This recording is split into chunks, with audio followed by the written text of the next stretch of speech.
Hello friends, महाहंस वाहिनी classes में आप सभी का स्वागत है। मैं राहुल सर। आज मैं आपको साइंस में प्रकाश वाले चैप्टर में जो प्रकाश का परावर्तन चैप्टर है उसमें मैं आपको क्वेश्चन को सॉल्व करवाऊंगा। जो भी इसमें महत्वपूर्ण क्वेश्चन है उन सभी क्वेश्चनों को इसमें क्लियर किया जाएगा। केवल आपको 3 फार्मूला याद करना है।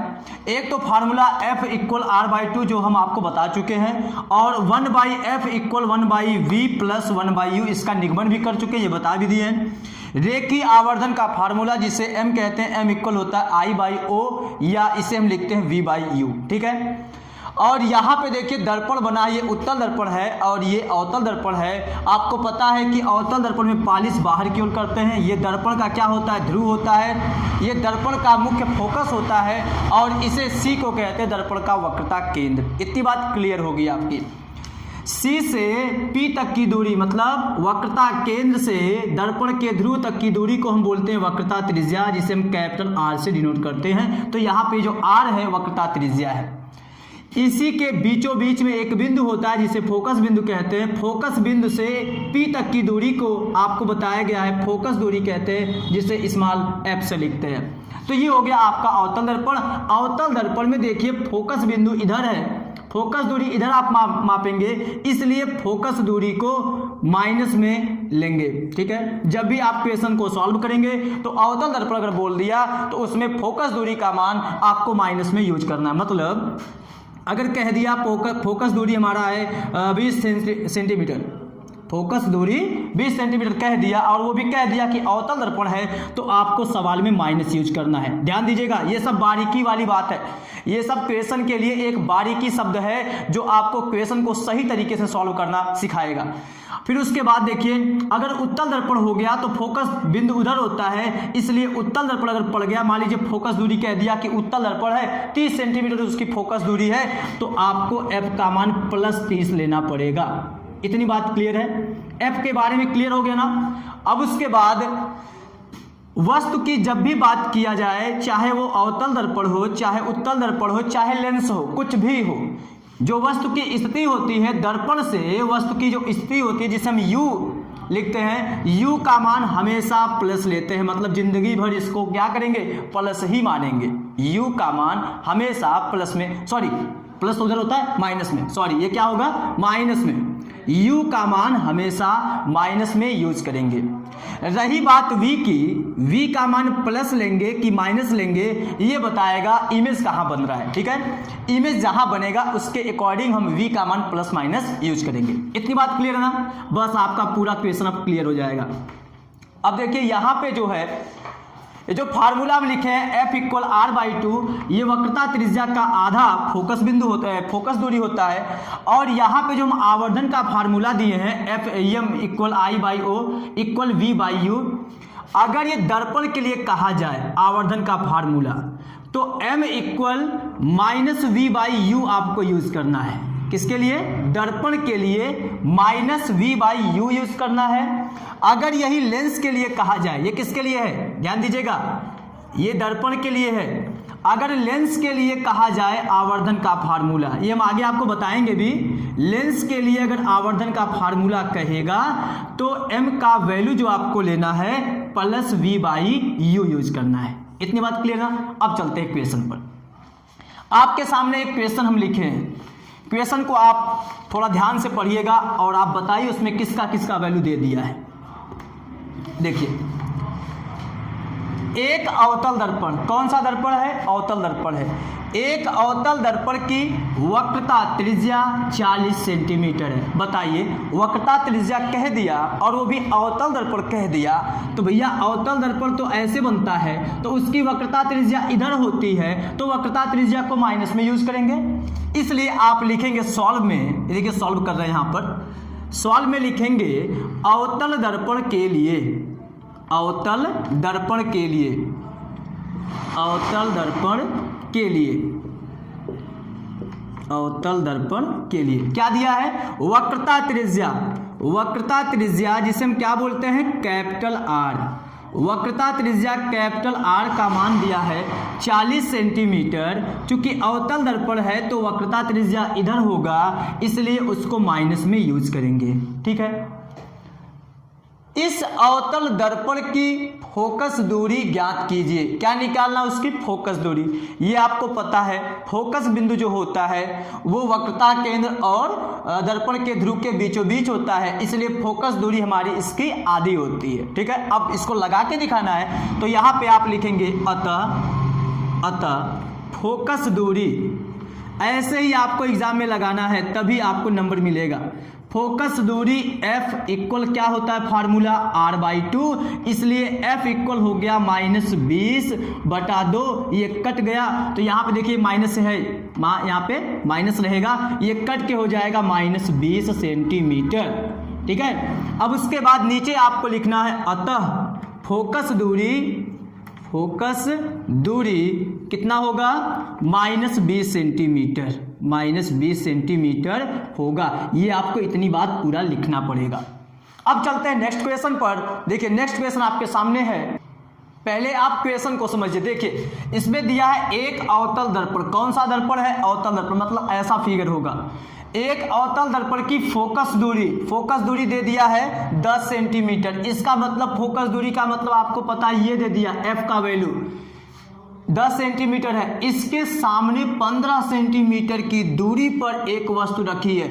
इसके सामने ना 15 सेंटीमीटर की दूरी पर कोई वस्तु रखी है। वस्तु की लंबाई कितना है ये जिक्र नहीं किया है, लेकिन वस्तु कितना दूर पर है दर्पण से वो दे दिया है। ठीक है, फिर उसके बाद देखिए वस्तु रखी है कितनी दूरी पर? 15 सेंटीमीटर दूरी पर। फिर उसके बाद बनने वाले प्रतिबिंब, जो उसका इमेज बनेगा, जो प्रतिबिंब बनेगा उसका बताना है प्रकृति का मतलब वास्तविक या आभासी, ये बताना है।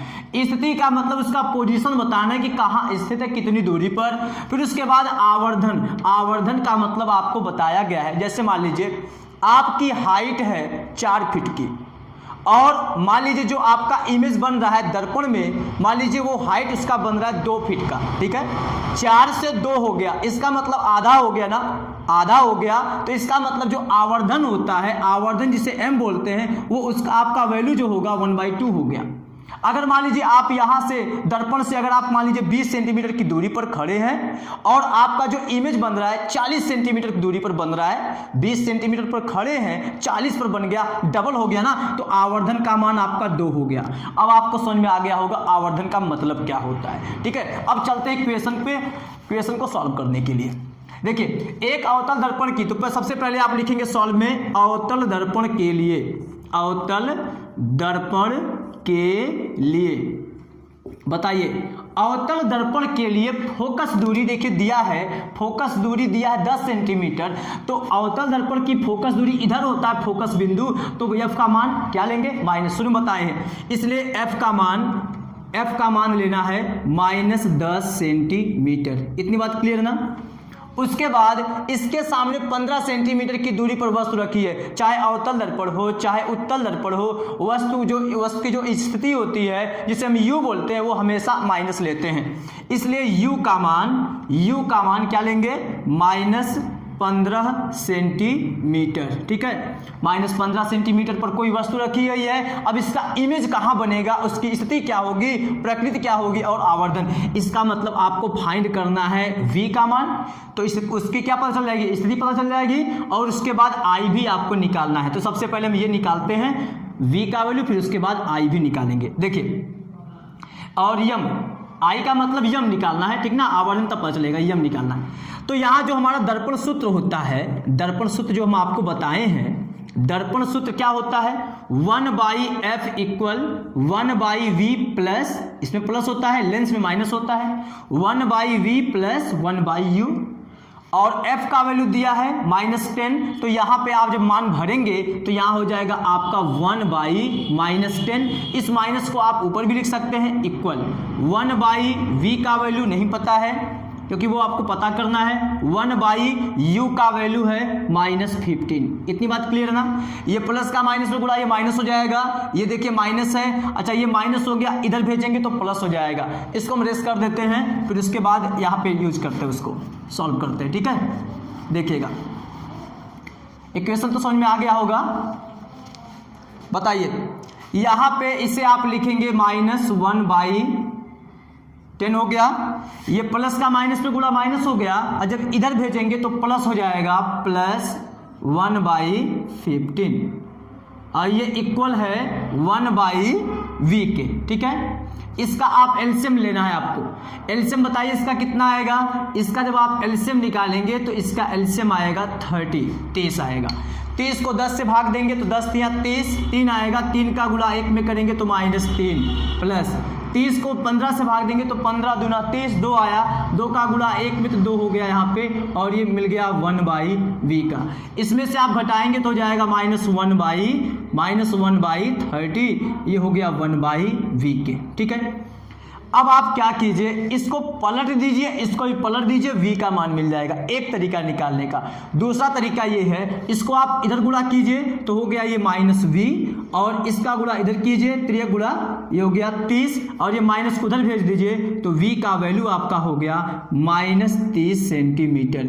इसका मतलब है जो प्रतिबिंब बनेगा दर्पण से 30 सेंटीमीटर की दूरी पर बनेगा। माइनस ये बता रहा है कि दर्पण से इधर बनेगा, तभी माइनस आया। ठीक है, जब दर्पण से इधर बनता है, आपको जो कंडीशन 6 बताए हैं, जो 6 कंडीशन बताए हैं अवतल दर्पण के लिए, जब भी इमेज इधर बनता था तो वास्तविक बनता था, इसलिए आप वास्तविक बोलेंगे। दर्पण की ओर बोलेंगे, 30 सेंटीमीटर दूरी पर बनेंगे। अब कितना बड़ा बनेगा उसका आवर्धन निकालना है। अब आप लिखेंगे आवर्धन बराबर, क्या लिखेंगे, आवर्धन m इक्वल क्या होता है -v/u। अभी आपको बताए हैं दर्पण के लिए आवर्धन का जो फार्मूला होता है -v/u। बताइए m इक्वल -v का वैल्यू क्या है, v का वैल्यू है -30 बाई u का वैल्यू है -15, ये हो गया -15। माइनस का माइनस में गुणा करेंगे प्लस होगा, फिर ये माइनस रह जाएगा तो m का वैल्यू हो जाएगा, देखिए 15 दूना 30, ये आ गया आपका 2 और भी माइनस में। ये m का वैल्यू माइनस में यूज नहीं करेंगे, इसका मतलब आवर्धन आपका हो गया, आवर्धन m इक्वल हो गया 2। और आवर्धन का कोई मात्रक नहीं होता है क्योंकि ये अनुपात होता है, इसलिए। अब लिखेंगे नीचे अतः प्रतिबिंब की बताना ना प्रकृति, प्रतिबिंब वास्तविक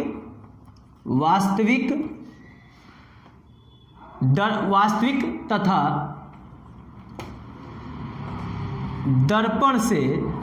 दर्पण से उसकी स्थिति क्या है, दर्पण से 30 सेंटीमीटर दूरी पर और कितना गुना बनता है, m का मान 2 आया ना, इसका मतलब 2 गुना बनता है। दूरी पर 2 गुना बड़ा बनता है। ठीक है, ये इतना बात आपको लिखना पड़ेगा। ये क्वेश्चन आपको समझ में आ गया होगा। अब चलते हैं नेक्स्ट क्वेश्चन पर, क्वेश्चन नंबर 3। इस क्वेश्चन को आप बहुत बारीकी से समझिएगा, इस क्वेश्चन में क्या क्या कहा गया, नहीं तो आप जरूर इसको गलत करेंगे। आपको ये जो 5 दिखेगा इसे आप जरूर गलत लिख देंगे। देखिए, एक उत्तल दर्पण आपके सामने बनाया गया है। एक उत्तल दर्पण है, उत्तल दर्पण के सामने 5 सेंटीमीटर लंबी वस्तु है। ये क्या दे दिया, ये दे दिया है वस्तु की लंबाई। इसका मतलब इसके सामने कोई वस्तु रखी गई है, जैसे ये जो वस्तु है इसकी लंबाई दे दिया है 5 सेंटीमीटर। जैसे हम ये कहें हमारी हाइट मतलब हमारी लंबाई मान लीजिए 6 फीट है, ठीक, और इस दीवार से हमारी जो दूरी है मान लीजिए 2 मीटर है, तो दोनों बात अपने आप में अलग अलग है। दीवार से दूरी को ऐसे मापेंगे, अपनी हाइट को ऐसे मापेंगे, तो यहाँ पे वस्तु की लंबाई दे दिया है। इसका मतलब वस्तु की लंबाई क्या है, वस्तु की लंबाई कितना दिया है 5 सेंटीमीटर। अच्छा, वस्तु की लंबाई को क्या लिखते हैं, लिखेंगे वस्तु की लंबाई, देखिए सॉल्व कर रहे हैं यहाँ पे, वस्तु की लंबाई को हम लिखते हैं ओ का वैल्यू दे दिया है 5 सेंटीमीटर। इतनी बात क्लियर है ना। लंबी वस्तु 10 सेंटीमीटर दूरी पर रखी है, इसका मतलब इस दर्पण से दूरी दे दिया वस्तु की। बताइए, दर्पण से वस्तु की दूरी को हम u बोलते हैं। अच्छा, u का वैल्यू दे दिया है 10 सेंटीमीटर और u को हम हमेशा माइनस लेते हैं। इसका मतलब ये हमारा हो गया -10 सेंटीमीटर। अब उसके बाद दूरी पर वस्तु रखी है, दर्पण की वक्रता त्रिज्या 30 सेंटीमीटर है। बताइए उत्तल दर्पण की वक्रता त्रिज्या उधर होती है क्योंकि वक्रता केंद्र उधर होता है, त्रिज्या इधर से मिला बना होगा ये। इसका मतलब r का वैल्यू जो आपको लेना है, r का वैल्यू जिसे आप बोलेंगे वक्रता त्रिज्या का मान आपको प्लस में लिखना है। वक्रता त्रिज्या r का वैल्यू दिया है प्लस 30 सेंटीमीटर। इतनी बात क्लियर है ना। अब उसके बाद देखिए क्या दिया है, तो प्रतिबिंब की स्थिति का मतलब बताना है आपको कहां बन रहा है प्रतिबिंब, v का मान निकालना है। प्रकृति तथा लंबाई, देखिए आपको v का मान निकालना है, प्रतिबिंब की स्थिति पता चल जाएगा, और प्रतिबिंब की लंबाई का मतलब आपको I निकालना है। I होता है प्रतिबिंब की लंबाई, ये आपको बताया भी गया है। सबसे पहले आप v निकालिए, क्यों? u पता है, वक्रता त्रिज्या पता है, तो सबसे पहले यहाँ से फोकस दूरी निकाल के तब आपको वो निकालना है। तो लिखेंगे आप फोकस दूरी f इक्वल क्या होता है r/2। r का वैल्यू है 30, तो यहाँ पे लिखेंगे 30/2, ये काट देंगे तो f का वैल्यू हो जाएगा 15 सेंटीमीटर। ये क्या मिला? उत्तल दर्पण की फोकस दूरी 15 सेंटीमीटर मिल गई। अब उसके बाद f पता है आपको, u पता है, तो सबसे पहले v निकाल दीजिए दर्पण सूत्र लगा के। तो यहाँ पे आपको लिखना है दर्पण सूत्र से। क्या लिखेंगे? दर्पण सूत्र, या उत्तल दर्पण के लिए, या दर्पण सूत्र से। बताइए दर्पण सूत्र क्या होता है? 1/f equal 1/v plus 1/u। आप यही याद कीजिए 1/v पहले, क्योंकि लेंस के लिए 1/v माइनस 1/u होता है, तो लेंस के लिए केवल चिन्ह बदल देना पड़ेगा, बाकी सब आपका वही काम कर जाएगा। 1/f का वैल्यू दिया है 15, तो इसलिए यहाँ पे लिखेंगे 15 इक्वल 1/v का वैल्यू नहीं पता, वही तो निकालना है। फिर प्लस u का वैल्यू दिया है -10, तो यहाँ पे लिखेंगे -10। प्लस का जब माइनस में गुणा करेंगे तो यहाँ हो जाएगा माइनस। इसको देखिए रस कर देते हैं, ठीक ना। फिगर बनाना जरूरी है ताकि आपको समझ में आए, ठीक है। अब उसके बाद देखिए क्या लिखेंगे, ये हो गया 1/15 हो गया, और ये जब प्लस का माइनस में गुणा करेंगे तो माइनस हो जाएगा, और जब इसे इधर ले आएंगे तो ये माइनस का चिन्ह बदल जाएगा, प्लस हो जाएगा, ठीक है। और इधर क्या बचा? 1/v बचा। इसका आप एलसीएम लेंगे तो 30 आएगा, और 30 को 15 से भाग देंगे, 30 को 15 से भाग देंगे तो ये आपका कट जाएगा 2 बार में, 2 का इसमें गुणा, फिर उसके बाद प्लस 30 को 10 से भाग देंगे 3 आएगा, क्योंकि 10 यहाँ 30, यहाँ पे 3 हो गया, बराबर 1/v। इसे जोड़ेंगे तो हो जाएगा 5/30 बराबर 1/v। इसे काट देंगे तो 5 × 5 और ये 5 × 30, तो 1/6 इक्वल 1/v। और जब तिर्यक गुणा करेंगे तो v इधर, ये इसका इधर, तो ये v का वैल्यू आपको मिल गया 6 सेंटीमीटर। इसका मतलब है वस्तु का जो प्रतिबिंब बनेगा उसकी दर्पण से दूरी जो होगी 6 सेंटीमीटर होगी। क्या समझ में आया? जो प्रतिबिंब बनेगा उसकी दर्पण से दूरी 6 सेंटीमीटर होगी। अभी आपको क्या निकालना है कि प्रतिबिंब की लंबाई कितना है, वो कितना बड़ा प्रतिबिंब बना है, आई का वैल्यू निकालना है। अब देखिए आई कैसे मिलेगा, इसको हम थोड़ा सा रेस कर देते हैं क्योंकि जगह भी नहीं है, इसलिए देखिए इसको रेस कर देते हैं। इसका आप स्क्रीनशॉट ले लीजिएगा। ये बताइए आप, आवर्धन का जो फार्मूला होता है उसी में ना आई मिलेगा। आवर्धन m बराबर होता है I/O बराबर होता है V/U, यही होता है। I का वैल्यू आपको नहीं पता है तो इसको आप ऐसे लिखेंगे। O का वैल्यू दिया है 5 सेंटीमीटर, और चूंकि वस्तु ऊपर रहती है अक्ष से इसलिए उसको प्लस में लेंगे, इसलिए यहाँ पे प्लस में लिखेंगे, ठीक है। इक्वल v का वैल्यू आपका दिया है 6 सेंटीमीटर, और ये देखिए प्लस में आया है इसलिए आप इसको प्लस में लेंगे। अच्छा, हम आवर्धन का जब सूत्र बताए थे दर्पण के लिए तो यहाँ पे लिखे थे ना माइनस, तो इसलिए माइनस यहाँ पे लगा दीजिए। पहले ये फार्मूले में माइनस रहेगा आवर्धन के लिए, तो यहाँ पे आप माइनस लगा के, v का वैल्यू प्लस में आया इसलिए आप प्लस में यूज किए। u का वैल्यू आप देखिए यहाँ पे हम लिखे थे, अभी वीडियो आप रेस्ट पीछे कीजिएगा तो आपको दिखेगा कि u का वैल्यू हम -10 लिखे थे, इसलिए यहाँ पे -10। माइनस का माइनस में गुणा प्लस हो गया, या तो ये समझिए माइनस माइनस कट गया प्लस हो गया, ठीक है। अब उसके बाद देखिए यहाँ से तिर्यक जब आप गुणा करेंगे तो i इक्वल हो गया ये 6/10, और इसका ये तिर्यक गुणा जब आप करेंगे तो ये ऊपर चला जाएगा, 5 × 5, ये 5 दूना 10, और ये 2 3 6 हो गया। इसका मतलब i का वैल्यू आ गया 3 सेंटीमीटर। अब देखिएगा प्रतिबिंब की जो लंबाई होगी ना वो 3 सेंटीमीटर बड़ा प्रतिबिंब बनेगा। अच्छा, वस्तु कितनी बड़ी थी? वस्तु 5 सेंटीमीटर लंबी थी और प्रतिबिंब 3 सेंटीमीटर लंबा बना। अच्छा, वस्तु की दर्पण से दूरी 10 सेंटीमीटर थी और प्रतिबिंब की जो दर्पण से दूरी है 6 सेंटीमीटर है। अब देखिए उसको लिखेंगे कैसे। अतः वस्तु का प्रतिबिंब, वस्तु क्या पूछा है? प्रतिबिंब की स्थिति। अतः वस्तु का प्रतिबिंब दर्पण से कितना सेंटीमीटर दूर बना? 6 सेंटीमीटर, 6 सेंटीमीटर दूर। और उत्तल दर्पण में आपको पता है जो भी हमारा इमेज बनता है, आभासी बनता है, सीधा बनता है, इसलिए यहाँ पे लिखेंगे उसकी जो प्रकृति होगी, प्रकृति दूर, प्रकृति आभासी सीधा तथा वस्तु से, देखिए यहाँ पे जगह नहीं हम ऊपर लिख देते हैं, वस्तु से